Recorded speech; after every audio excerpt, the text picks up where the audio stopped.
శ్రీ గణనాయక విఘ్న వినాయక సిద్ధి వినాయక బుద్ధి వినాయక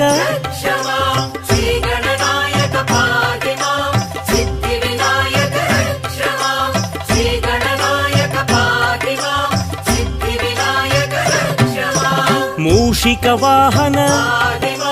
మోదక హస్త పార్వతి తనయ పాప విమోచన